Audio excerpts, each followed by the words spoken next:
예, 안녕하세요. 오늘 이렇게 저녁에 많은 분들이 모이셨는데 더군다나 이렇게 좋은 그 초청 연자 또 프로페서 아바스를 모시고 또 좋은 강의를 들을 수 있게 돼서 되게 기쁘게 생각을 합니다. 여러분들께서 이 뭐 하니타 렌즈에 대해서 이제 얼마큼 아시고 계신지도 모르겠고 또 한편으로는 또 여기에 상당 부분이 또 이 렌즈를 또 경험해 보신 분들 계실 거라고 생각이 돼서 나중에 혹시 디스커션이나 그런 시간들이 있을 때 혹시 본인들의 경험이나 이런 것들에 대해서 좀 질의하고 하시는 그런 유익한 시간이 되었으면 좋겠습니다. 사실 뭐 제가 지금 KSCR에서 회장으로 있어서도 그렇지만 이번 주말에 토2를 해가지고 그 드래곤 시티 호텔에서 KSCRS 학회가 열리고 또 많은 연자들 또 이번에 아우파스 선생님도 초청 연자로 오시고 해서 오늘이 마지막 사전 등록 마감일이거든요. 그러니까 혹시 가시다가 혹시 생각이 나시면 한번 좀 날씨도 더워서 어디 놀러 가기도 좀 애매하고 뭐 이러니까 한번 좀 생각해 보시고 예, 좋은 선택을 해주시기 바라겠습니다.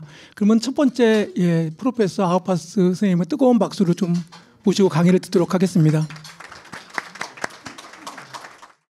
예, 지금 양력을 간단하게 소개를 하게 되면은 저기 하이델베르그 유니버시티에 지금 안과 지금 주임 교수님으로 계시고 또 여러 그 한국에 있는 교수님들이 이제 최철현 교수님을 비롯해서 앞으로 또 여러 선생님들이 거기에 또 리서치 펠로우로나 클리니컬 펠로우로 좀 갈 예정입니다. 그래서 최근에 트럼프 대통령이 되면서 미국의 제1 비자가 많이 막히면서 앞으로 이제 새로운 또 이게 대체 처가로 좋은 그런 그 연수 갈 수 있는 곳이 됐지 않을까 생각을 합니다. 그 아파 선생님의 강의를 계속 들어보면 새로운 인공수정체에 대해서 워낙 많이 아시고 또 발표할 때마다 새로운 많은 거를 배우고 가는데 오늘도 그러한 좋은 시간이 되었으면 좋겠습니다. 예, 부탁드리겠습니다. Please. Thank you very much for the nice introduction. Thank you very much for being here and also that you all come here for this nice dinner. It's my pleasure to talk about the Hanita lens, intensity trifocal lens, and I will give you a little bit background around it and our clinical impressions that we have from this lens. Yep. In Germany, we have a lot of lenses. So we have all lenses more or less available are approved in Europe. There are just a few examples which are not approved. So we have a huge variety where we can choose from. And if we do cataract surgery or if we do presbyopic lens exchange, we are currently using monofocal plus or EDOF lenses and trifocal lenses. And you see we have a lot of variation here. And also, these lenses are not always uniform, the same optical type of model. Even the trifocals have sometimes different technology, and the EDOF lenses are very inhomogeneous from a small aperture lens up to diffractive or refractive lenses. 10 years ago, or 15 years ago, we were actually looking for the right patients for a premium lens. So we defined the whole thing more around the patient. Nowadays, actually, we have to select the right lens for the individual patient. And that is a trend that's going on, that we know not everybody is suitable for this or that lens, but we can actually find a solution for almost everybody using an EDOF, using a trifocal, doing mix and match or whatever. So we have a lot of opportunities and possibilities now. It's not always comfortable because the doctor has to think and has to find the right thing for the patient and has to talk to the patient. It takes a bit more time, but when it works, it will pay back. Patients will come. A lot of patients still come because of word of mouth. You can do a lot of advertisement and social media, but if you do a good surgery and the patient is happy, he will bring you a lot of patients. That's still one of the main factors in our businesses, so to say. There are, of course, certain parameters for patient selection, the medical condition. Are we treating a cataract or do we do lifestyle surgery, clear lens extraction? Is it myopic or hyperopic patients? And if we look at the preferences, hobbies, or profession, this has also a huge impact. Like in Heidelberg, we have a lot of academic people that really wait until the last minute with their big cataracts because they want to read very good. And in other areas, a businessman or refractive lens exchange, maybe somebody who plays golf and is more outdoor activities driven, and so on. More and more, it's important also to at least find a way to differentiate between the good and the bad personalities, because some bad personality can screw up your waiting room and can screw up your day. You do 100 good lenses, and one of these patients alone will screw up your experience. So we have to look into that, and it's very good sometimes just to say no to a patient if you have the feeling they are so much driven, because these patients now go on the internet, they read a lot, they know quite a bit, and then they come to you and say, I want this lens. And even though they are not really suitable for this, sometimes you just say, okay, you get the lens, but then the thing will start. So it's very important.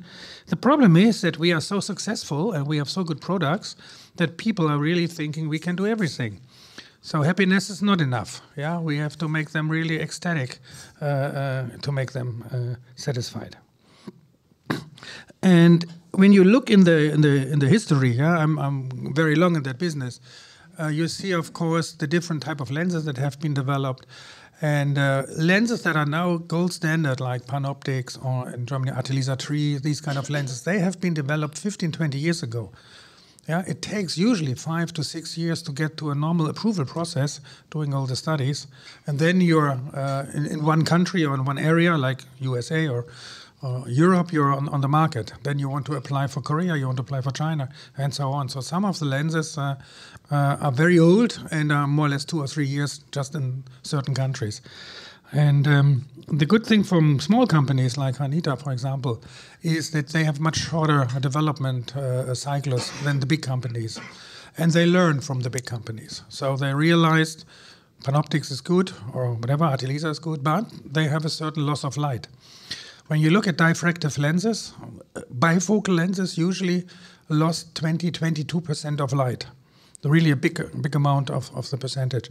And trifocals, usually when they were developed, they lose 15% or 12% of light. And Hanita tried to get that better, to even get down to 5 to 6% of light loss, which is quite a low number. And how did they do that? They had a specific way to with a computer and several algorithm. They were optimizing the pattern of the diffractive pattern, the height and the distance and the width of these little rings here, define the way the light is going through. And with that, they realized that they can make a much more, let's say, effective usage of light. And they ended up with a pentafocal system where the light of 2 foci is diverted to the 3 focal. So it's a trifocal lens based on taking the light here from 5 foci. And symmetrically around the 0 order focus, they built the distance and near focus. In this way, they have a very balanced model. In this way, they end up only losing 6.5% of light. And you have to know that even a monofocal lens, like a normal Acrisoft, loses almost 2% of light due to the material that you have. Other lenses, hydrophilic lenses, maybe 1%, 0.8%, depends on the material. So 6.5% loss is quite less than other companies. And they are the only company also that give up to 50% of light energy to the near focus when you have the reading scenario. Reading scenario means you look in the near, automatically the pupil becomes small and the eyes do the conversion reaction. In that situation, they let 50% of light being used for reading, which is quite a lot, especially if you compare it with the other standard lenses. Like Atelisa 3 has a fixed amount of light, 50% for distance, 30% for near, and 20% for intermediate. And this is not 100% sure because they lose 14%, so it's not 50%, it's like 45% and so on. But nevertheless, they have the same distribution. The fine vision lens gets a little bit more light in the near, in 2-3 millimeter pupil, as you can see, but maximum is 30%. So it's a huge difference if you use 50% or 30% for the patients. We looked also at the David Apple lab with the so-called optical bench on some of the optical qualities of this lens. I will just briefly go through it. We compared the Anti-Laser tree, the Tecnis Synergy, and the Panoptix, and the intensity here. It always depends what kind of aperture you take. So this is like a 3 millimeter opening or 3 millimeter pupil. And you can see that for far, intermediate, and near, the quality of the image, so the MTF, is pretty competitive to the big companies, to the Panoptix and so on. So there's not much difference here. And also at 4.5 millimeter, there's not much difference here. If you look at the defocus curve here with the MTF, you see that they are a little bit better here at -1, so the intermediate or close to near to intermediate area, they are better. And if we look at the simulated visual acuity, which you can also do, you have a pretty flat defocus curve here, as you can see, which actually in clinic we can also see. These are the through focus MTF at a certain light per millimeter, and you can see here also the distribution of the 3 foci. And these are United States Air Force target, which is similar to the others. When we look at some of the studies, the first study we see is the one from Israel, where the lens was produced and developed from Ehud Asiya and his group. And you see here monocular intermediate and binocular intermediate. You see pretty good outcome here, 100% 20/25 or better, as you can see here. This is the monocular distance and binocular distance, and you also see here they had an excellent outcome. Almost everybody was more than 20/20, and also the near acuity was very good in this setup. I think they are almost too good. They really looked at the very best patients in whole Israel. I wouldn't say it's a real world scenario, but this is what you can get if you really look for excellent patients with zero pathology and so on. So you get quite a bit out of this optic. You see exactly the same defocus curve as we've seen in the theoretical lab, very broad and very straight here. There's no much ups and downs. And also, if you look here, the gray area is the age limit, the age area of the population. You see that photopic and mesopic contrast sensitivity is pretty good and within that. And if you look at the questionnaire for the patients, especially here, side effects, glare, halo, were ranked maximum between none and slight. So very, very low numbers or very low subjective patient complaints, let's put it this way. There are a couple of other countries where it was used. So we're jumping now to Latin America here. Argentina, Dr. Bianchi had combined it with femtosecond laser-assisted cataract surgery. Also gets a very flat defocus curve, as you can see here. Similar data comes from Rogalio, from Spain. Again, and you see always, you almost get one line better, or at least 3/4 of a line better if you go from monocular to binocular. We see that in all the curves. We are just doing a prospective randomized trial comparing the intensity with the Panoptix, as you can see here, and it's quite interesting because both lenses are based on pentafocal optic design, and the light utilization, as we said, is different. 12% lost with the Acrosoft Panoptix and 6.5 with the Hanita lens. And we are going on with the data now. If you look here at the monocular 1 month, 3 months from both lenses, you see they are all around 0 logma, so 1.0 or 20/20 in all distances. Uncorrected distance, intermediate and near, is around 0 logma in both groups, so there's no significant difference. If we look at binocular result, we get a little bit out of it, so they're all in the minus logma, so more than 1.0. It also applies for both lenses, so also no significant difference. They have the same outcome. If you look at the defocus curve, similar what we've seen before, very broad defocus curve, and we are here within one line between minus 0.1 and 0, more or less, for the entire range, as you can see here. And similar also the panoptics in its outcome. We compare them together, there's no significant difference here. And if we look at the contrast sensitivity, there we see the difference of the 6.5% light loss or less light loss. You see here the blue one is the intensity, monocular photopic without glare, and also monocular mesopic without glare. Here this is statistically significant, the difference. And binocularly, it's also statistically significant. Binocular photopic without glare is the same.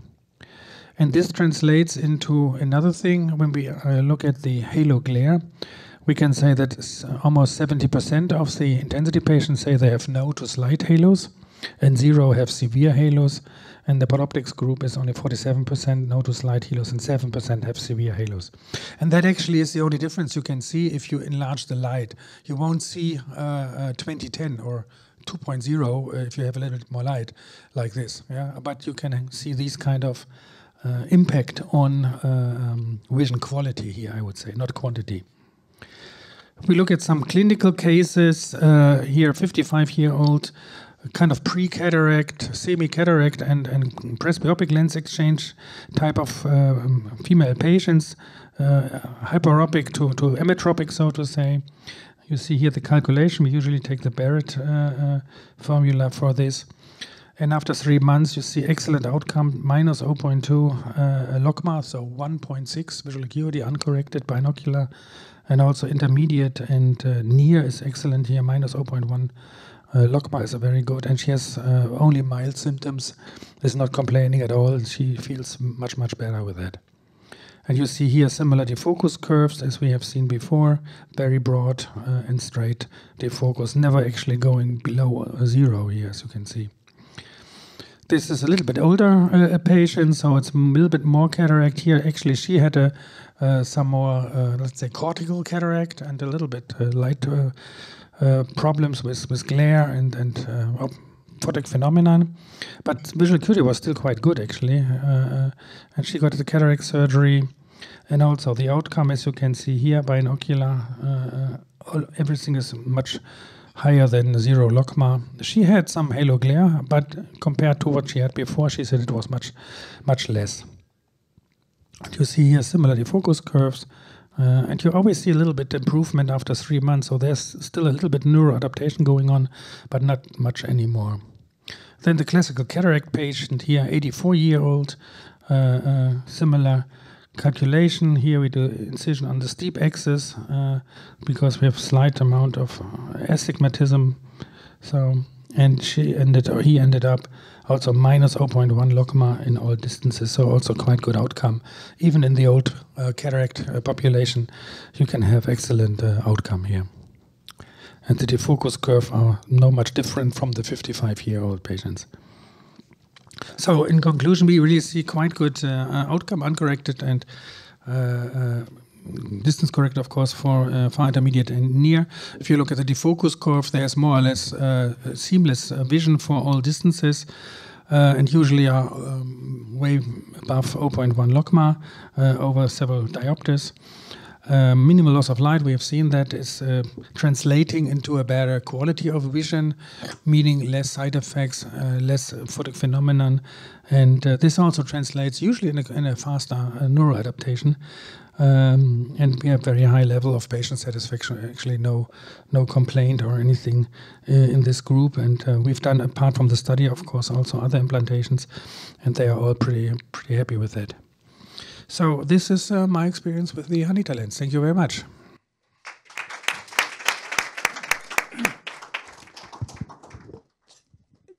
After the second presentation, we have the discussion. So 첫 번째 강의 듣고 나중에 이거 두 발표를 다 끝나고 저 디스커션을 하도록 하겠습니다. 다음의 연자는 방슬필 교수님입니다. 이렇게 좀 젊은 교수님이시고 지금 대명대 교수로 발령을 받으셨고 발표는 인텐시티 렌즈 광학의 눈으로 보다라는 주제로 발표를 하는데 실제 그 안과 교수님 중에서 의광학에서 박사학위를 받은 진짜 유일한 분이라고 생각이 되는데 지금 그 이제 광학적인 면에서 인텐시티 렌즈에 대해서 좀 발표를 해주시겠습니다. 예, 부탁드립니다. 소개 감사드립니다. 이렇게 많이 오셔서 정말 영광이고, 그리고 또 많이 쓰시는 분들이 더 많고 전문가분들이 더 많은 데서 또 이렇게 긴 시간을 들여서 이렇게 발표할 기회를 주셔서 진짜 개인적으로 굉장히 영광스럽게 생각합니다. 그런 만큼 저도 오늘 한 개 한 개 슬라이드에 정말 평소에 발표하지 못했던 그런 자세한 부분들까지 다 말씀드릴 예정이니 잘 들어주시기 바랍니다. 오늘은 이제 하니타 인텐시티에 대해서 준비를 했습니다. 일단 파이널 스위치가 없습니다. 근데 한 가지 이제 말씀드릴 거는, 그래도 사장님이 흔쾌히 또 제가 벤치 테스팅을 하는 걸 알고 계셔서 IOL 하나를 기증해 주셨습니다. 그것만 확실하게 디스클로즈 하겠습니다. 일단 하니타 인텐시티는 세 가지로 요약을 드릴 수 있다, 이렇게 정리를 했습니다. 첫째는 사이누소이달이다. 이것도 약간 처음 들으시는 개념이 되겠고요. 두 번째가 Dynamic Light Utilization. 이것도 처음 들으실 거고요. 세 번째 Gershberg Sexton 알고리즘. 정말 생소한 단어입니다. 저도 그래서 이 세 가지를 오늘은 무엇인지, 이게 무슨 의미인지를 알고 가실 수 있도록 제가 준비했습니다. 일단 첫 번째 사이누소이드 말씀드리겠습니다. 일단 너무 잘 아시다시피 제가 이제 모노포칼은 이런 하이트가 거의 빛의 그 파장에 가까우면 이렇게 모노포칼을 띈다. 그리고 이 하이트가 그 절반으로 줄어들 때 바이포칼의 성질을 가지게 되고요. 그래서 이 두 개를 잘 조합했을 때 현재 트라이포칼을 디자인할 수 있다, 이렇게 말씀을 드렸던 걸로 기억합니다.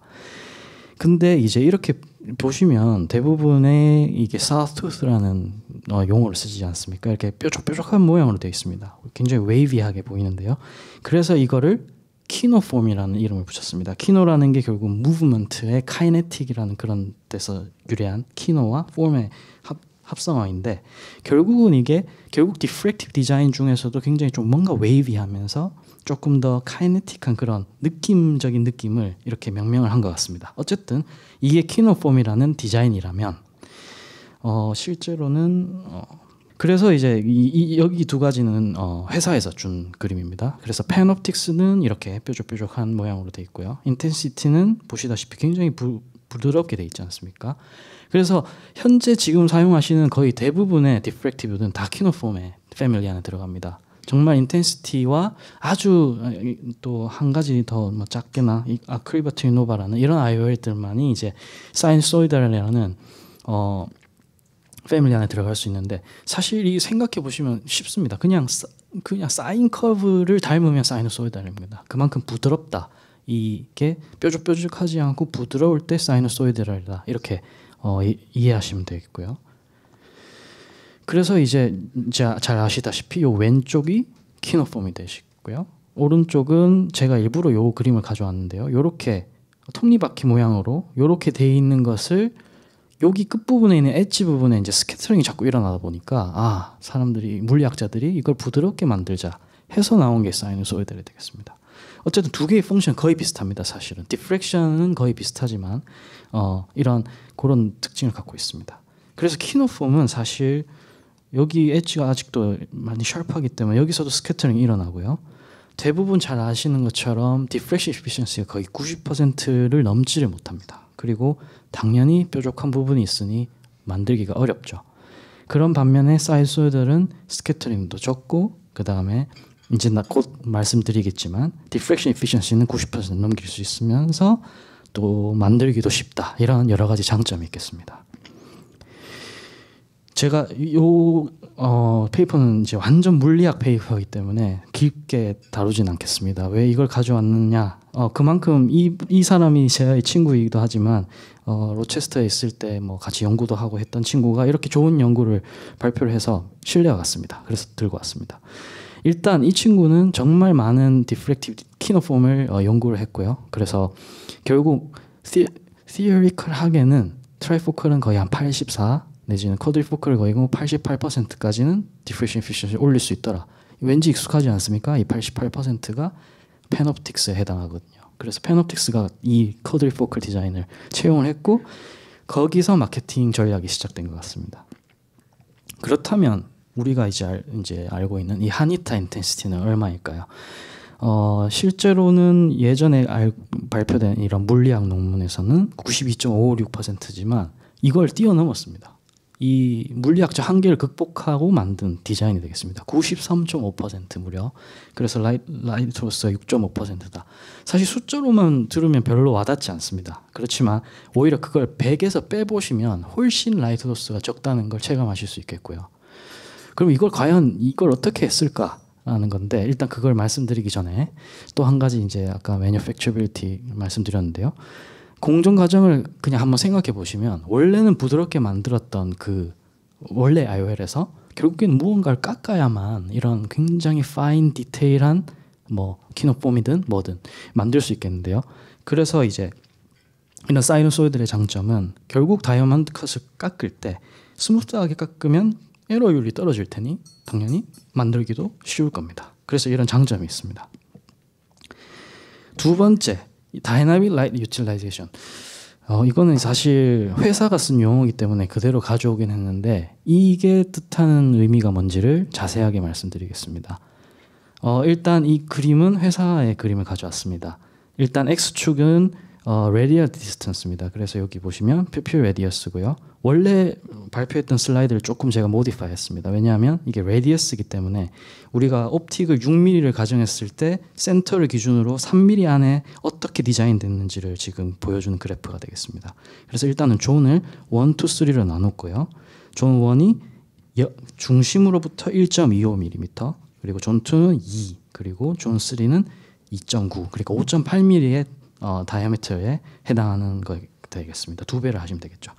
그런데 어쨌든 이 다이나믹 라이트 유틸라이제이션을 저는 어떻게 이해하는 게 제일 편할까? 결국은 존을 나누었는데 이 나누는 의미는 결국에는 퓨필 옵티마이제이션을 위한 것이다 라고 이렇게 딱 정리해서 말씀을 드리고 싶습니다. 그 이유는요. 일단 존 1은 이 그림을 자세하게 들여다보시면 결국에는 이게 다 똑같지 않다는 겁니다. 똑같이 만들 수 있지 않습니까? 하이트도 똑같이, 그리고 이 스텝 하나하나의 모양도 똑같이 만들 수 있지만 뭔가 모디파이 했습니다. 존 1은 이렇게 길면서 조금 더 높은 하이트, 그 다음에 두 번째는 알겠는데 세 번째부터 갑자기 또 높아집니다. 왜 이랬을까? 결국에는 이것이 포토픽 컨디션이든 스코토픽 컨디션이든 퓨필이 달라지면서 우리가 원했던 퍼포먼스를 가장 옵티마이즈하게 만들기 위해서 그런 건데요. 자세히 보시면 존 1은 퓨필이 작습니다. 작을 때는 사실 니어 디맨드가 높지 않습니다. 왜냐하면 우리가 니어를 볼 때 퓨필이 조금 작아지는 어떤 피지올로지컬한 걸 생각해 볼 때 이 부분에서는 니어가 조금 더 에너지가 많이 들어가고, 존 2부터는 오히려 조금 더 파는 계속 고정된 상태에서 인터미디어스로 조금 더 에너지를 보내주고 정말 큰 그 메조픽 컨디션에서 퓨필이 커졌을 때는 파이랑 인터미디어스 충분히 잘 보일 수 있도록, 그래야만 결국 니어에 많은 에너지를 주지 않을수록 우리가 포틱 피노미는 더 작아지거든요. 그런 식으로 해서 이런 퓨필 디펜던시를 가장 옵티마이제이션 했다, 이렇게 이해를 하시면 되겠습니다. 그래서 이제 이 익숙한 그래프시죠. 그래서 퓨필이 커질수록 에너지는 파 쪽으로 가게 되는, 이게 전형적인 어떻게 보면 아포다이제이션이지 않습니까? 그 이전에서도 계속 이전 IOL에서도 나왔듯이 그 이유는 퍼퓰 아포다이제이션은 당연히 그 포틱 피노미널을 줄여주기 위해서, 예를 들어 밤에 운전을 했을 때 동공이 커질 거니까, 동공이 커졌을 때 니어로 에너지가 많아지면 헬로로 가는, 그러니까 헬로 링으로 가는 게 훨씬 에너지가 많아지고 눈부심이 심할 거니까 그걸 줄여주기 위해서 이렇게 디자인했다, 이렇게 이해하시면 되겠습니다. 세 번째입니다. 굉장히 어렵게 적어놨습니다. 걸시버그 섹스턴. 저도 사실 이거는 넣을까 말까 굉장히 고민을 했지만 그래도 저는 이해하실 수 있으리라 생각이 듭니다. 일단 이 개념은 왼쪽과 오른쪽을 왔다 갔다 할 수 있도록 최적화된 옵티마이제이션 프로세스다, 이해하시면 되는데, 그러면 왼쪽 오른쪽이 뭐냐 하면은, 왼쪽은 잘 아시는 페이스 프로파일 또는 페이즈라고 하는 게 결국 웨이프런트랑 치환이 서로 가능하기 때문에 웨이프런트 프로파일이라고 생각하시면 되겠습니다. 어떻게 표면이 어떻게 생겼는지가 왼쪽이라면 오른쪽은 카테고리가 디프렉션 이피션시죠. 아까 그 말씀드렸던 얼마나 라이트 로스가 적고 얼마나 라이트를 더 많이 쓸 수 있는가의 이 관계가 실제로는 수학적으로 연관이 되어 있다는 겁니다. 그래서 그 둘의 관계는 놀랍게도 푸리에 변환입니다. 그래서 왼쪽에서 오른쪽으로 갈 때 푸리에 변환이고요. 오른쪽에서 왼쪽으로 갈 때 리버스를 하면 되거든요. 그래서 그러면 이게 장점이 뭐냐면은 오른쪽 이걸 생각하시면 우리가 타겟으로 하는 diffraction efficiency가 있지 않습니까? 예를 들면 여기 위에는 어떤 장점이 있냐면은 이제 far, intermediate, near의 에너지를 고르게 디스트리뷰션 할 수 있는 장점이 있는 반면에 다르게 생각하면 어떤 분들은 나는 far가 확실해야 돼. 그래서 far의 에너지를 더 많이 줘야 돼. 이렇게 생각할 수도 있지 않습니까? 그래서 아까 전에 그 다이나믹 그 유틸라이제이션 생각해 보시면 뭐가 가장 옵티멀한가를 우리가 세팅을 했을 때 왼쪽으로 갈 수 있는 뭐 어떤 모양이 가장 이 옵티마이제이션을 충족할 수 있는가에 대해서 답을 해줄 수 있는 게 바로 이 알고리즘인 겁니다. 그거를 이렇게 수학적으로는 굉장히 어렵게 적혀 있긴 하지만 딱 거의 2개 아니면 3개입니다. 이 3개의 변수가 수학적으로 계속 조금씩 바뀌면서 우리가 지금 진짜 원하는 에피션시로 가고 있는지에 대해서 계속 돌리는 겁니다. 이게 그 알고리즘입니다. 그래서 이렇게 reiteration process라고 제가 적어놨는데 결국에는 이거는 메인은 이 diffraction efficiency를 최상으로 끌어올리기 위해서 아까 그 물리학적인 한계를 극복하고 정말 6.5%의 라이트 로스를 달성하기 위한 그 목표를 세웠을 때 이 알고리즘을 통해서 최종적으로 이 디자인을 했다. 이렇게 이해하시면 되겠습니다. 그래서 다시 한 번 더 확인하시면 요게 사실 제가 패턴트까지 다 읽어봤습니다. 보니까 이 부분에 대해서 패턴트를 냈더라고요.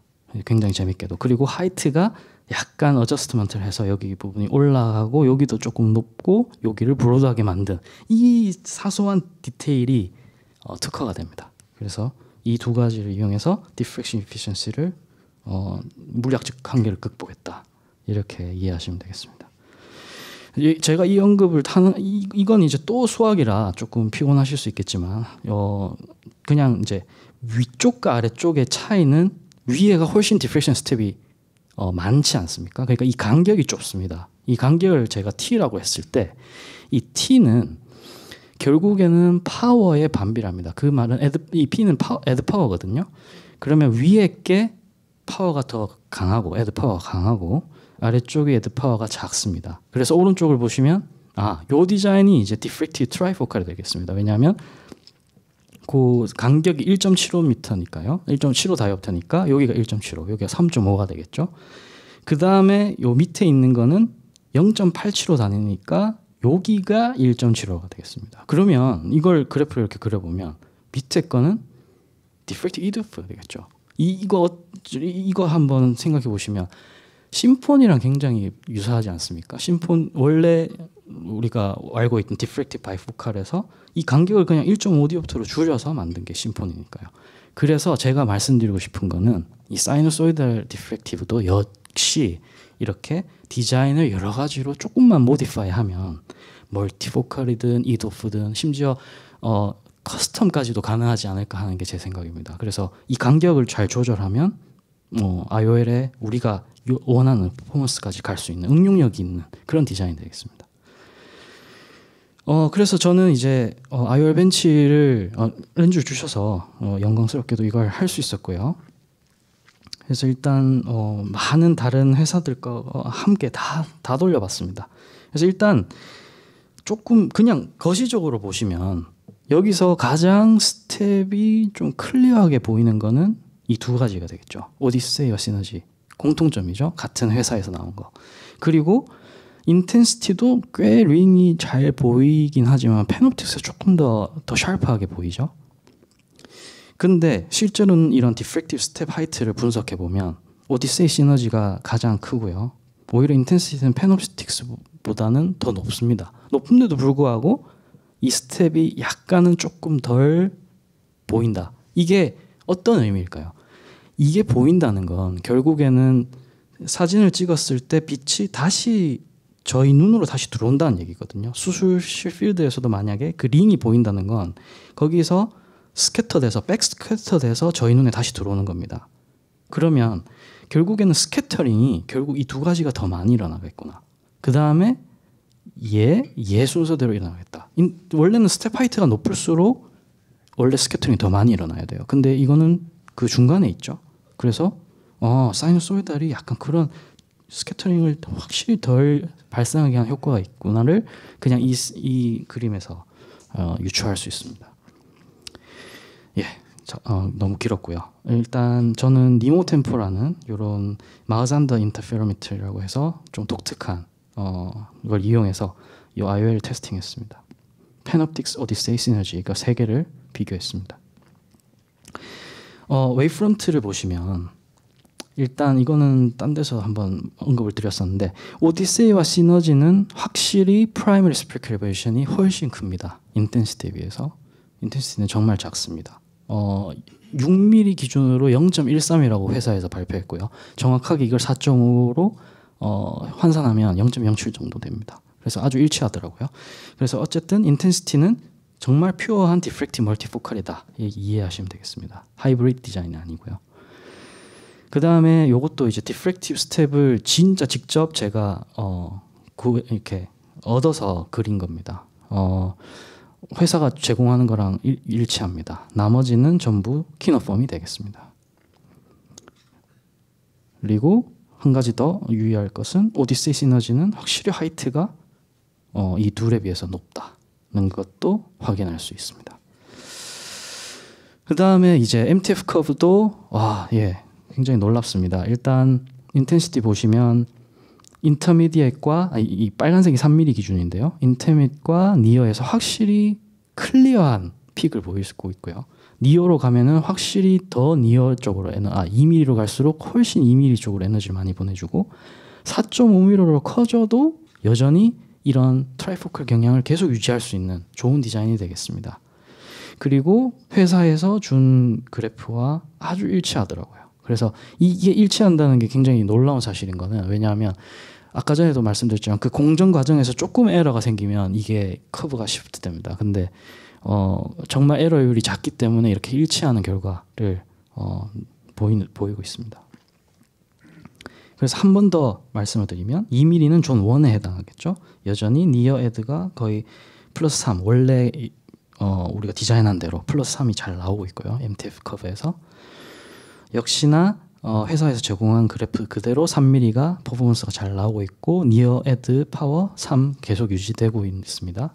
3mm의 경우에는 존 2까지에 해당하고요. 4.5mm로 가면 존 3 정도의 범위 안에 들어가죠. 그러면 이제 파도 잘 나오고 여전히 세 가지 픽이 여전히 잘 나오면서 에드 파워는 계속 유지되는 예측된 퍼포먼스가 그대로 나오고 있습니다. 그럼 여기서 더 알 수 있는 건 무엇일까요? 일단은 이제 IOL 스펙을 한 번만 더 보시면 눈여겨보시면 리프렉티브 인덱스와 아베 넘버가 1.46, 55다. 이게 조금 굉장히 좀 놀랐습니다. 왜냐하면 일단 머테리얼이 하이드로필릭이기 때문에 이런 장점을 가지게 되고요. 리프렉티브 인덱스가 좀 작은 경향 그리고 아베 넘버가 큰 경향. 근데 이거를 조금 더 이게 과연 의미하는 게 뭐냐면 사실은 이건 머테리얼의 성질을 보여주는 거거든요. 요게 이제 프레넬 리플렉턴스 공식이죠. 그래서 우리가 물을 1.33이라고 생각하시면 리프렉티브 인덱스가 얘가 1.46이기 때문에 그 여기 N1과 N2 사이에 차이가 작잖아요. 그러니까 이 리플렉턴스가 작다. 나머지 이 리프렉티브 인덱스가 더 높은 IOL보다 그 말은 덜 반사되는 겁니다. 그러니까 너무 반짝이지 않는다는 거죠. 일단 첫째. 그게 물리학적인 특성이고요. 두 번째는 우리 아베 넘버 계속 나오지 않습니까? 논문에서. 요게 여기 보시면 그 짧은 파장의 리프렉티브 인덱스와 긴 파장의 리프렉티브 인덱스의 차이 이게 클수록 이 아베 넘버는 작아지고요. 오히려 아베 넘버가 크다는 거는 이 두 개의 차이가 작다는 거잖아요. 그 말은 색깔이 달라짐에 따라 리프렉티브 인덱스의 차이는 작다. 디스퍼션이 작다. 분산이 작으니 색 수차도 작다. 그래서 우리가 이해하고 있는 게 아베 넘버가 크면 크로매틱 에버션이 작다. 이렇게 알고는 있는데 그거는 모노포칼에 해당합니다. 그래서 이건 머테리얼의 프로퍼티이기 때문에 그래서 우리가 한 가지 더 알아야 됩니다. 죄송합니다. 이게 디프렉티브는 좀 이제 한 가지 더 알아야 되는 건 우리가 롱지튜디널 크로매틱 에버레이션을 생각할 때 또 알아야 되는 게 이게 디프렉티브 디자인이기 때문에 이게 과연 디프렉티브 오더가 얼마인가 이게 M입니다. 여기 그리고 여기 P라고 하는 건 애드 파워입니다. 그래서 애드 파워가 크면 클수록 내지는 디프렉션 오더가 양수일수록 이런 크로매틱 에버레이션 교정 효과가 크다는 거죠. 한 번만 더 말씀드리면 이 크로매틱 에버레이션 교정 효과는 원래는 그러니까 원래 우리 눈의 성질은 사실 빨간색 빛이 망막의 뒤쪽에 맺히고 좀 더 그리고 파란색이 더 많이 꺾이는 그 프리즘의 원리랑 똑같습니다. 근데 이거를 반대로 만들 수 있는 그런 특징이 있는 거죠. 디프렉티브는 대신에 그게 그 디프렉션 오더가 반드시 양수여야만 한다는 겁니다. 그래야만 지금의 이런 크로매틱 에버레이션 코렉션의 기능을 가지게 돼요. 근데 만약에 이게 M이 0이다. 그러면 그런 기능은 없습니다. 이렇게 이해하시면 되겠습니다. 그래서 다시 한 번 더 이 그림으로 돌아왔습니다. 키노폼은 0 디프렉션 오더 아니면 플러스 1 아니면 이게 플러스 1이거나 플러스 2거나 여러 가지 조합이 있어요. 그래서 거의 네거티브 디프렉션 오더를 쓰지 않습니다. 그렇기 때문에 크로매틱 에버레이션의 관점에서는 코렉션이 되거나 또는 뉴트럴로 갈 수 있는데 사이누소이드의 한 가지 단점은 이게 이제 그 포지티브도 있지만 이렇게 네거티브 디프렉션 오더도 가지기 때문에 이 네거티브 디프렉션 오더 때문에 오히려 크로매틱 에버레이션이 증가해버리는 그런 문제라기보다는 특성을 갖고 있죠. 그래서 요거를 이제 과연 이게 그러면 중요한가? 일단은 먼저 테이블로 정리를 했고요. 그래서 키노폼은 왼쪽에 보시는 이런 모든 IOL에 해당하죠. 그래서 우리는 항상 파에 초점을 맞추지 않습니까? 파가 0 또는 플러스 1입니다. 플러스 1이면 그래서 뭐 존슨앤존슨이나 어떤 파인 비전에서는 에이크로매틱 프로퍼티를 가진다. 뭐 크로매틱 에버레이션을 교정하는 효과가 있다. 이렇게 얘기를 하는 겁니다. 이것 때문에. 근데 사이누소이드는 공통점이 파에서 네거티브 디프렉션 오더를 가진다는 거죠. 그 말은 크로매틱 에버레이션을 교정하지 못하고 오히려 더 늘어날 수 있다. 특히 파에서. 그래서 이게 그러면 어떤 의미를 가지는가 임상적으로. 자, 다시 한번 돌아와서 요 그래프에서 여기 잘 적어놓지 않았습니까? 파에서 마이너스 2, 인터미디에서 0, 그리고 니어에서 플러스 2인데 대부분 MTF는 전부 모노크로매틱 라이트. 그러니까 그 IOL을 디자인할 때 555 나노미터를 대부분 기준으로 합니다. 그러니까 그린 라이트를 기준으로 디자인을 하는 거죠. 근데 그래서 이런 우리가 아까 전에 익숙한 이 그래프가 나오는데 이걸 화이트 라이트로 고쳐버리면 딱 여기 파만 떨어집니다. 지금 이거는 그냥 계산한 MTF 결과물입니다. 그러니까 이런 크로매틱 에버레이션 때문에 MTF가 파에서만 살짝 떨어지는 게 계산적으로는 그런데 과연 이게 정말 실생활에서 영향을 미칠까요? 라는 질문에 대해서 다행히 그 아우퍼트 교수님의 랩에서 요 발표를 해주셨어요. 그래서 일단 요 이 파란색이 내추럴 LCA라면 이제 빨간색 요걸 잘 보시면 요게 LCA를 오히려 증가시켰을 때 어떤 현상이 벌어질까에 보시면 사실 완전 픽이 살짝은 감소하는 경향이 있긴 있지만 이게 통계적으로 유효하지 않습니다. 두 번째는 전체적인 그래프가 더 완만해졌죠. 다시 얘기하면 뎁스 오브 포커스가 더 늘어나는 겁니다. 그러니까 반드시 이게 크로매틱 에버레이션을 꼭 교정을 해야 되는가에 대해서 저를 만약에 진짜 물으면 저는 노라고 할 겁니다. 그 이유는 일단 제일 첫 번째 저희 눈은 굉장히 독특하게도 그 워낙 모노크로매틱 에버레이션 원래 파면 숫자 자체가 있기 때문에 0이 제로가 절대 될 수 없거든요. 그것 때문에 이게 매스킹 됩니다. 크로매틱 에버레이션 이펙트가. 두 번째는 뉴럴 어댑테이션이 훨씬 잘 그러니까 이루어져 있기 때문에 그리고 이런 사소한 크로매틱 에버레이션의 변화에 대해서도 또다시 리어댑테이션을 할 수 있거든요. 그러니까 그런 이펙트도 작아지고. 세 번째는 잘 아시다시피 저의 망막은 놀랍게 그린 라이트에 가장 센시티브하고요. 레드랑 블루에는 덜 센시티브하기 때문에 이 효과가 그렇게 크게 나타나지 않는 겁니다. 그러면 진짜 한번 생각을 해봤어요. 막 상상을 펼쳐봤습니다. 이 IOL을 절대 넣으면 안 되는 피해야 될 환자를 굳이 뽑자면 이 두 가지가 아니면 드물 것이다. 왜냐하면 일단 레드 고글을 항상 쓰고 있거나 굉장히 뭔가 프로페셔널하게 뭔가 굉장히 정밀한 일을 하시는 분들 내지는 이것만 끼고 계속 뭐 바이크를 탄다든지 이런 분들은 당연히 이게 붉은 빛의 모노크로매틱한 그런 환경에 계속 노출될 거기 때문에 위험할 수는 있겠다. 그렇지만 과연 많을까요? 그리고 이제 밤 운전할 때 가끔 이제 요렇게 왜냐하면 이게 퓨필이 크기 때문에 그리고 그래서 상대적으로 컨트라스트를 잘 느낄 수 있기 때문에 롱지튜디널 크로매틱 에버레이션이나 또는 이 망막의 페리페럴로 갈수록 이런 트랜스버스 크로매틱 에버레이션도 잘 생기기 때문에 이런 것들 때문에 레인보우 할로나 글레어가 아주 드물게 호소하시는 분들이 있을 수는 있겠지만 정말 드물 것 같습니다. 이런 것들은 그냥 제가 한번 그냥 예상되는 것만 말씀을 드리는 겁니다. 그리고 마지막으로 요 동영상 재밌는 거 준비했는데요. 이건 전정원 교수님이 저한테 보내주신 건데 이게 왜 그러냐 했을 때 수술 잘 끝냈습니다. 근데 이제 센터링 딱 맞추고 딱 끝내려는데 딱 여기서 이렇게 보시면 이렇게 레인보우 글레어가 딱 보입니다. 헬로가 보입니다. 이건 특정 각도에서만 나타나겠죠. 왜냐하면 이게 직접 레트로루미네이션을 하게 되면 워낙 강한 빛이 들어오기 때문에 이런 컨트라스트를 알 수가 없습니다. 그렇지만 조금 더 어두운 환경으로 가면 갈수록 이런 컬러의 컨트라스트가 높아지는 거죠. 그래서 이렇게 보여줄 수 있고 제일 이제 질문을 많이 받는 게 과연 이 IOL을 넣었을 때 우리가 AR 값을 신뢰할 수 있는가, ARK 값을 신뢰할 수 있는가에 대한 질문을 많이 받았습니다.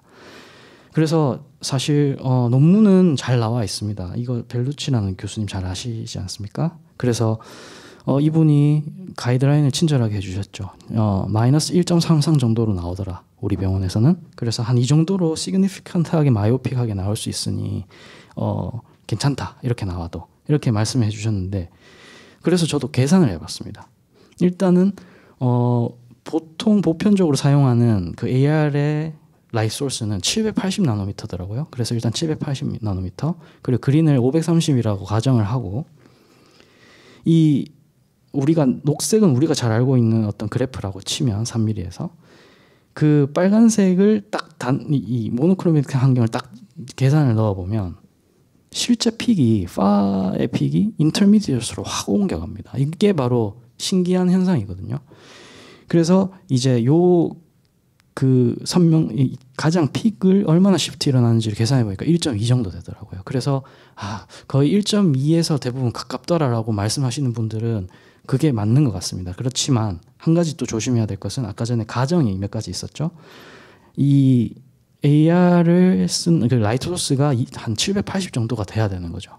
만약에 이거보다 훨씬 긴 그 디바이스의 스펙을 잘 봐야 됩니다. 그래서 훨씬 더 길면은 이 값이 더 커지겠죠.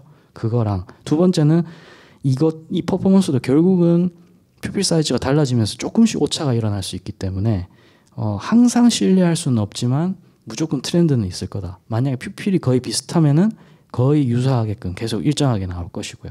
그게 차이가 있으면 조금씩 여기에 비슷하다 이렇게 인지하고 계시면 되겠습니다. 정리하겠습니다. 인텐시티는 사이너소이달이다.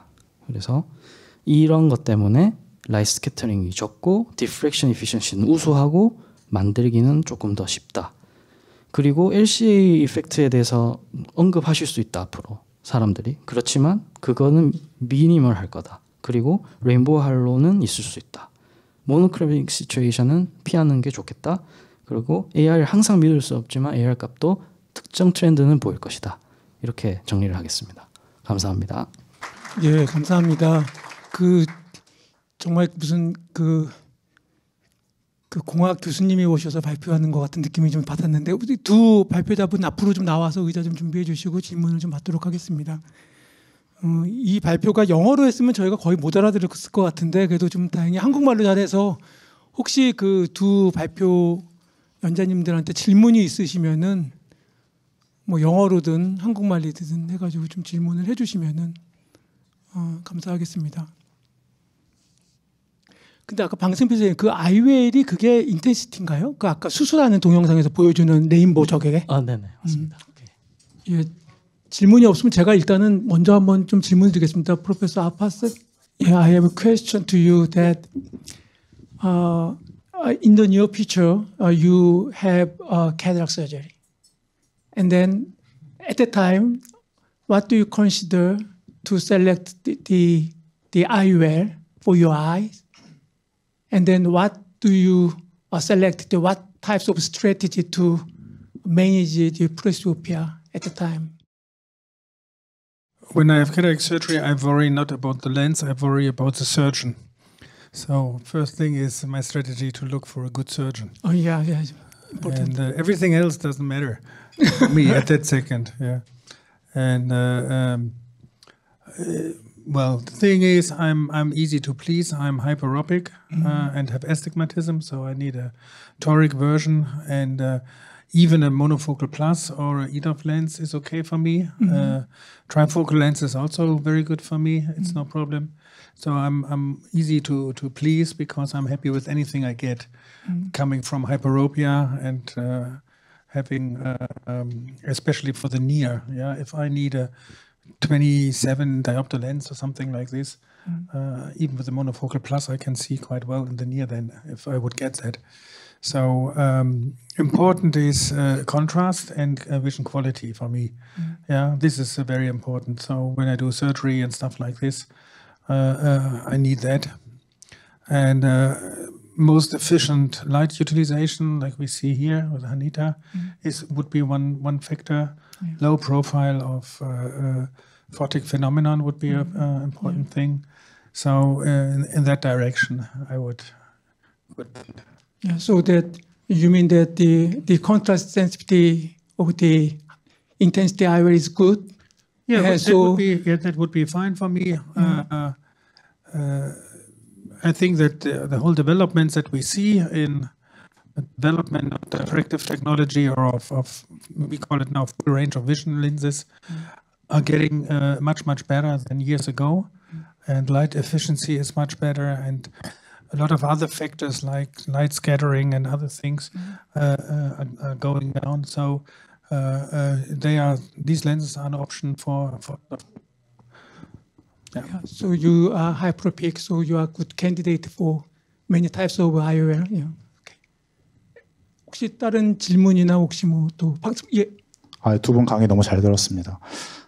제가 뭐 인텐시티에 대한 경험은 많지가 않은데 몇 케이스를 해봤는데 혹시 아우파 선생님께서는 그 수술 후에 결과 보니까 너무 다 시력이 좋던데 초기에 원거리가 좀 떨어지는 케이스는 없었는지 좀 물어보고 싶고요. 저 같은 경우는 그런 케이스가 ARK 상에서 한 마이너스 1.5 정도 찍히는데도 좀 원거리 시력의 회복이 좀 느린 경우가 있어서 그게 좀 궁금하고요. 그 부분에 대해서 방 교수님께서는 혹시 색수차의 영향이 있어서 그런 건 아닐지 여쭤보고 싶습니다. 그 초기에 시력이 떨어진다는 얘기시죠? 예. 근데 그 언제 한 달 정도 지나면 회복이 되나요? 그게 아직 한 달까지 못 봐가지고. So yeah, he asked you that he implanted the intensity eyewear, but immediately after the cataract surgery, the far vision is relatively low than expected.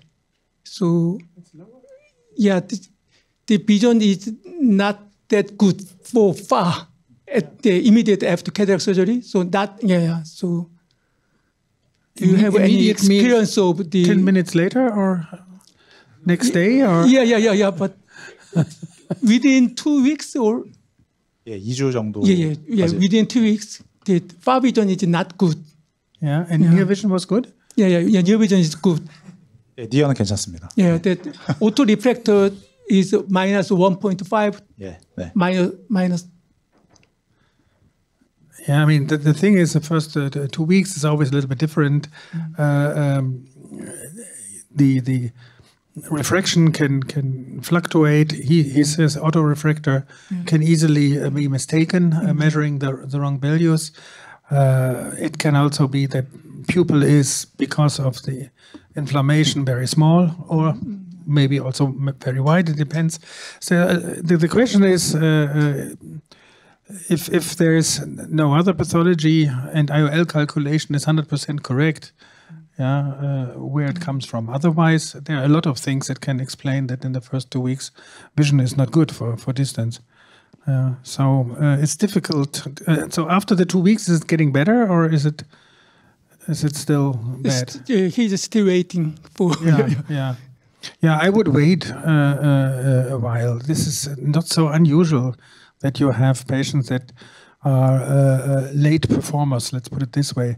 Yeah, so even after 2-3 months, they are not 100% good, and then after a year they come and they are very good. Neural adaptation, then dry eye, a little bit swollen cornea, all kinds of stuff can come in there. Unless you are really totally off with IOL calculation, then otherwise I would always wait. And is bilateral surgery or monocular? Bilateral. Yeah, that's good. Yeah, okay. So 저기 피필 사이즈가 혹시 좀 작거나 그러진 않았나요? 아니다, 정상적인 퓨필이었습니다. 예. 네. 말씀드린 것처럼 크로매틱 에버레이션 영향이 조금은 있을 것 같습니다. 제가 경험 많지는 않지만 저도 환자분한테 이렇게 얘기를 나눠보면 와우 에펙트가 상대적으로 다른 그냥 그 초기에는 조금 더 적은 것 같아요. 그 이유가 그것 때문인 것 같습니다. 그러니까 제가 다른 회사 걸 언급하긴 그렇지만 그 특정 회사는 크로매틱 에버레이션 교정해서 와우 에펙트는 좋은데 대신에 이제 그런 장단이 있다면 그렇지만 조금 더 기다려 보면은 또 파비전이 확실히 또 올라오더라고요. 그래서 이게 어댑테이션의 영향이 맞구나. 그래서 크로매틱 에버레이션이 영향을 받아도 뉴럴 어댑테이션 효과 때문에 파비전을 좀 더 기대할 수 있겠구나. 이렇게 느꼈습니다. 혹시 또 궁금한 거 있으시면 질문. 예. 중심에서 1mm, 2mm, 3mm 존에 따라서 효율적으로 사용한다는 장점이 있는 걸로 아까 강의를 하신 것 같은데, 앵글 카파가 크신 분들 같은 경우에 그런 경우에는 아무리 중심을 잘 맞춰도 동공이 많이 치우쳐져 있는 경우 또 효과가 있을지 그 부분하고, 그다음에 비교적 젊은 사람들은 동공이 크고 그런 경우에 트리포칼이나 페놉틱스 같은 경우에는 분명히 어두운 데서 비번임이 더 심하다는 느낌을 갖고 있습니다. 거기에 대한 장점이 있는지.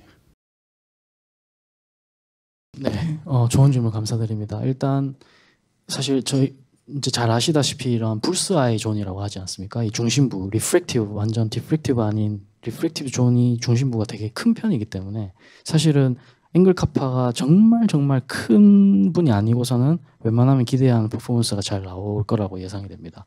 그리고 물론 이제 이런 디센터에 대해서 특히 잘 아시는 것처럼 디프렉티브의 강점은 디센터에 대해서 조금 더 토러런스가 좋다. 그렇게 잘 알려져 있기 때문에 어느 정도 앵글 카파 또는 약간의 디센터, 왜냐하면 IOL의 중심에서 피필 센터가 어느 정도가 차이가 있는지가 그 퍼포먼스에서는 크게 영향을 주지 않을 것 같고요.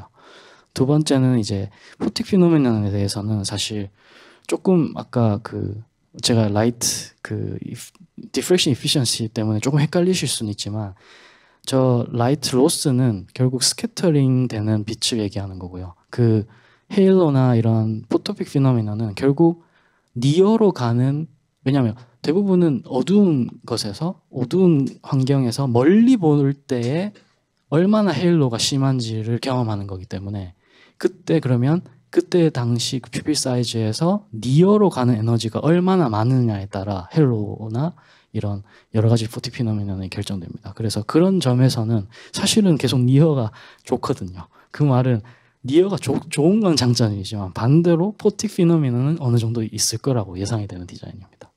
그래서 모든 게 완벽할 수는 없기 때문에 그게 항상 트레이드 오프인 것 같습니다.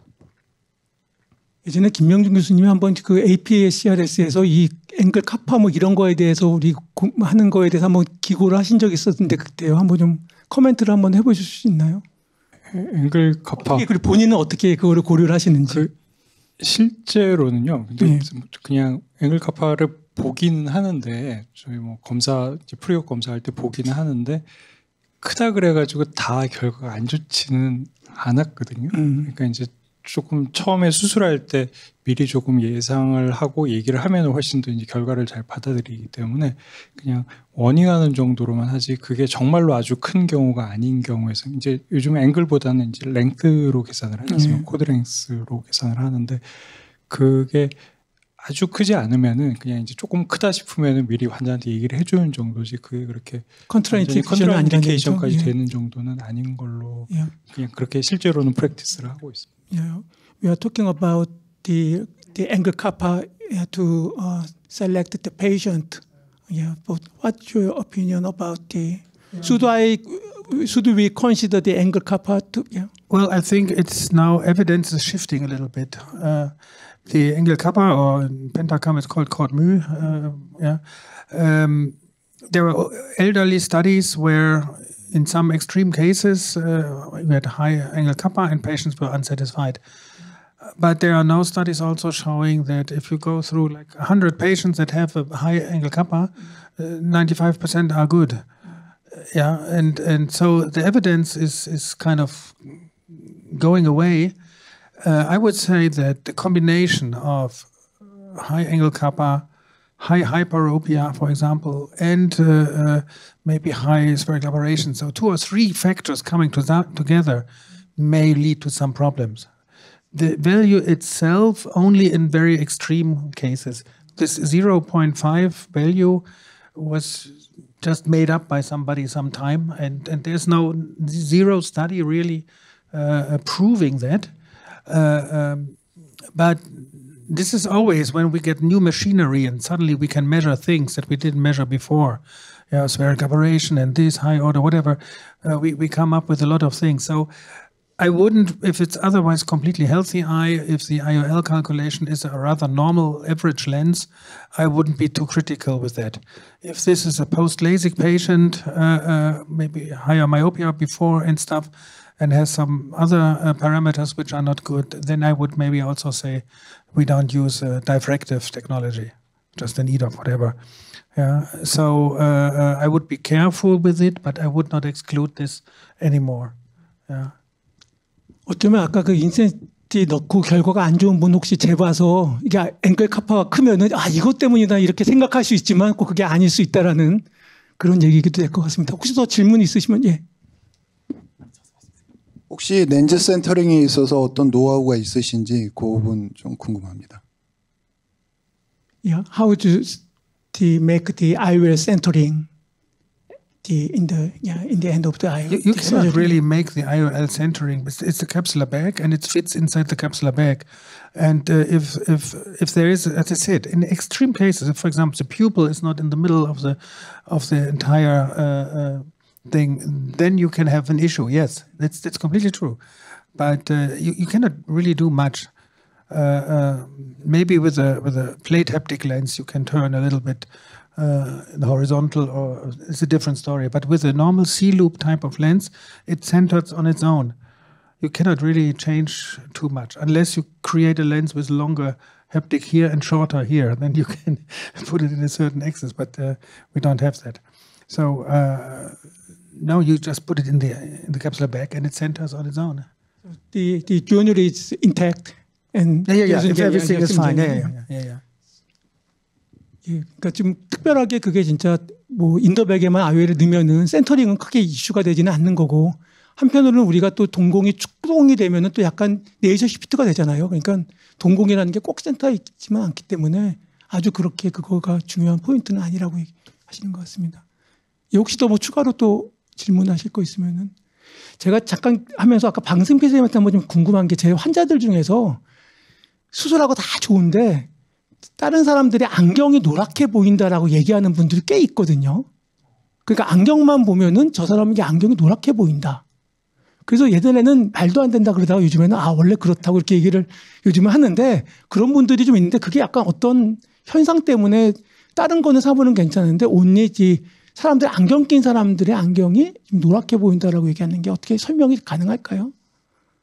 교수님 혹시 이 렌즈 말고 다른 렌즈를 말씀하시는 거죠? 예, 다른 렌즈요. 예, 다른 렌즈 말씀하시는 것 같습니다. 예. 그게 결국에는 코팅의 문제인데요. 그러니까 그 코팅을 할 때 이제 그 항상 그 스펙을 보여줄 때 그 어떤 웨이브랭스에 따라 이 트랜스미션이랍니다. 그러니까 빛이 얼마나 그걸 통과할 수 있는지를 보여주는 그래프가 있습니다. 스펙이 다 IOL마다 다르긴 한데 요점은 원래 그 안경도 사실은 코팅이 돼 있습니다. 그래서 잘 보시면 조금 비싼 렌즈 쓰시는 분은 파란색으로 반사되는 걸 보실 수 있어요. 그리고 조금 덜 비싼 렌즈를 쓰면 초록색으로 반사되는 걸 보실 수 있습니다. 그게 이제 비싸고 싸고의 차이인데 생각해 보시면 파란색이 반사된다는 건 눈으로 파란색을 못 들어가게끔 그러니까 블루라이트 차단 기능이 있다는 얘기지 않습니까? 근데 블루라이트가 이제 반사돼서 들어와야 되는데 IOL에서 또 그 블루라이트를 만약에 거른다면 그걸 거를 수 있는 코팅이 따로 돼 있다면 이제 블루를 빼니까 결국엔 노란색으로 시프트돼서 보이는 겁니다. 그래서 그 어떤 스펙을 갖고 있는지 IOL이 그리고 또 특이하게 그 안경이 굉장히 좋은 안경을 끼고 계신 분의 안경을 봤을 때 이런 특별 컨디션에서 그렇게 보실 수 있을 거예요. 예. 혹시 뭐 이러한 질문들도 좀 평소 궁금한 거 있으면 얘기를 하셔도 되니까. 예. 예. 방승필 교수님, 이게 인터미디에이트 중심으로 설계되어 있는 게 그 인텐시파이어, 제로오드, 폴스트오드, 세컨오드의 라이트 로스를 최소화하기 위해서 그렇게 설계가 된 건지 하고요. 그 아까 사이누소이달 디자인에서 가우시안 스무딩이랑 또 그게 좀 차이가 있는지 또 이게 인터미디에이트의 빛의 양이 그래도 적게 설계가 되어 있는데 전 영역에서 잘 보이는 것은 뭔가 다 이게 아까 말씀해 주신 그게 다 조합돼 가지고 나타나는 것 같은데 뭐 그런 걸 좀 설명해 주시면 좋을 것 같습니다. 지금 생각나는 것부터 두 번째부터 말씀드리겠습니다. 아마 최근에 뭐 다른 디자인에서 그런 스무드닝 이펙트가 있다라고 돼 있지만 여전히 그건 키노폼에 해당하는 거고 키노폼의 아까 샤프한 엣지를 조금 부드럽게 만들어주는 그 정도의 차이입니다. 그래서 본질적으로는 두 개가 다른 클래스입니다. 그렇게 이해하시면 되겠고 세 번째는 이제 정말 많은 분들이 계속 궁금해하시는 거지 않습니까? MTF 커브랑 실제로 비주얼 어큐이티 커브는 좀 다르지 않습니까?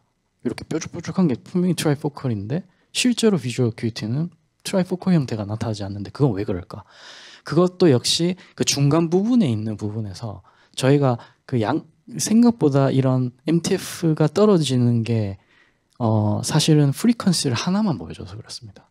그러니까 아까 모든 아이 모델이든 우리 MTF 커브를 보여줄 때 50 라인 페어 per 밀리미터의 프리퀀시를 대상으로 항상 보여주거든요. 그게 ISO 기준이라서 그렇습니다. 그러니까 회사가 처음에 만들 때 MTF가 이 기준에서 이만큼이 되면 이게 멀티포컬이라고 인정을 받습니다. 그렇게 해서 자꾸 거기에 이제 목을 메고 자꾸 그것만 보여주는데 실제로 그걸 저희 리얼 월드에서는 사실 이런 우리가 보는 비전에서는 이런 스페셜 프리퀀시가 정말 다양하게 있지 않습니까? 스펙트럼이 정말 다양한데 그 스펙트럼을 과연 딱 들어왔을 때 MTF 커브를 그리면 완만하게 됩니다. 그래서 저는 주로 사실 이제 IOL 벤치 테스트라서 이렇게 보여드리는 거고 실제 퍼포먼스를 보여드릴 때는 주로 교수님 랩에서 주로 보여주는 Estimated Visual Acuity나 또는 Area Under MTF라는 그런 매트릭을 써서 그 모든 프리퀀시 영역을 다 합쳐서 이 퍼포먼스가 어떻게 보이는지를 항상 보여드리려고 노력하고 있습니다. 그래서 그렇게 환산을 하면 달라집니다. 완만해집니다.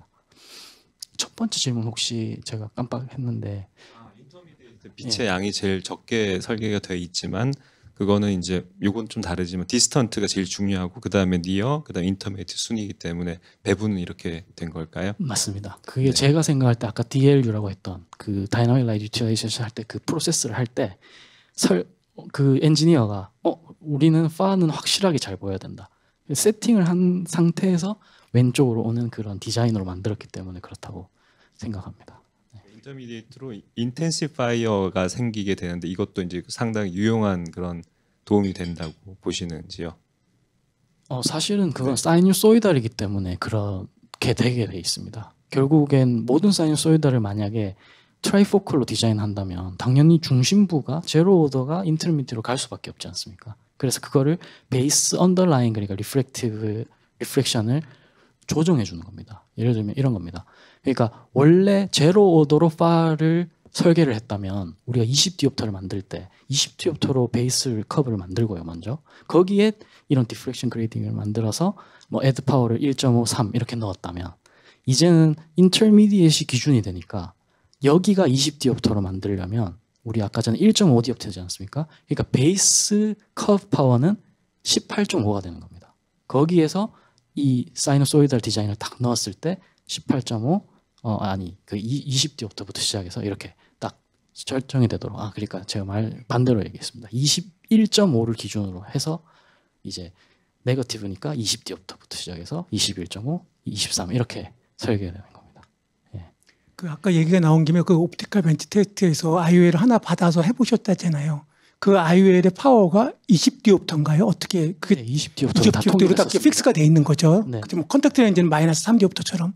근데 그러면은 우리가 그 렌즈가 띵하고 우리가 이제 하이 마이오피나 이게 마이오피 환자일 경우에는 결국은 이펙티브 렌즈 포지션이 이렇게 뒤로 가잖아요. 깊어지니까. 그럼 이러한 것이 똑같이 원리가 작용이 되나요? 예, 그것까지도 다 고려해서 만들고 있습니다. 그런 거예요. 예, 그 쉐이프 팩터라고 하는데 그걸 고려하고 첫째는 그걸 또 고려를 해서 A 컨스턴트도 이제 고려를 하는 겁니다. 근데 이제 최근에 엄 교수님이 발표하신 것처럼 이제 대부분은 비슷하게 패턴을 보이는데 그래서 일정해야 되는데 어떤 특정 그 컴퍼니는 이렇게 들쭉날쭉하지 않습니까? 그거는 문제가 됩니다. 그래서 그런 특정 트렌드를 제외하고 나머지 IOL들은 대부분 일정하게 설정되어 있습니다. 예, 혹시 뭐 거의 시간이 다 돼서 혹시 뭐 한 분 정도 더 질문을 받을 수 있을 것 같은데 혹시 집에 가시기 전에 혹시 궁금하신 거 있으면은 그러면은 이것으로 마치도록 하겠습니다. 두 발표하신 연자분한테 박수 한번 좀 보내주시고. 고맙습니다.